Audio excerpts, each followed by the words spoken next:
ഞങ്ങൾക്ക് ഉണ്ടായിരുന്ന ഒരു ചെറിയ വീടാ. നമുക്കറിയാം ആ വീടിന്റെ മുകളിലത്തെ കോൺക്രീറ്റ് പോലും ഇടിഞ്ഞു പോകുന്ന ഒരവസ്ഥയിലും തേക്കാത്തൊരു പഴയ ഒരു വീട്. 2019 ജോൺ ബ്രദർ ന്യൂ ഇയർ മീറ്റിംഗിൽ ഇങ്ങനെ പറഞ്ഞു, 2026 വരെ പല പ്രശ്നങ്ങളും ഉണ്ടാവും, പക്ഷേ കർത്താവിനോട് ചേർന്ന് നിൽക്കുന്ന ഒരു വസ്തുവകൾ വാങ്ങും, ഒരു വീടുള്ളവർക്ക് 2 വീടുണ്ടാവും എന്നൊക്കെ ഇങ്ങനെ ദൂതുകൾ പറഞ്ഞായിരുന്നു. വരുന്ന 6-7 കൊല്ലങ്ങൾ ദേശത്ത് ക്ഷാമമുണ്ടാകാം, പ്രതിസന്ധികൾ ഉണ്ടാകാം. അതിനുശേഷമാണ് കോവിഡിന്റെ പ്രയാസങ്ങളൊക്കെ കേരളത്തിലൊക്കെ വളരെ ശക്തമായത്. ദൈവം ഞങ്ങൾക്ക് തന്നത്, ഞങ്ങളെ കൊണ്ടത് ഒരിക്കലും സാധിക്കൂല. 11 സെന്റ് സ്ഥലവും വാർത്ത റൂഫ് ചെയ്ത നല്ലൊരു വീട്, വലിയൊരു വീട് ലഭിച്ചു. അതെ, ഹസ്ബൻഡിനെ ഇങ്ങനെ പറഞ്ഞു, ഇത് ഒരിക്കൽ 25 ലക്ഷം രൂപ ആവും ഈ വീട് പണി ചെയ്യുന്നുവെങ്കിൽ.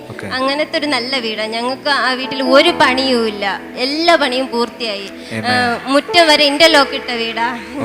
സ്ഥലം ഫ്രീ ആയിട്ടാ കിട്ടിയത്. അത് ദൈവം ഞങ്ങൾക്ക് തന്നതാ. എന്തോ ഭവനത്തിന് പേരിട്ടിരിക്കുന്നത്? ബദേൽ ബദേൽ എന്ന ഭവനത്തിന് പേരിട്ടിരിക്കുകയാണ്.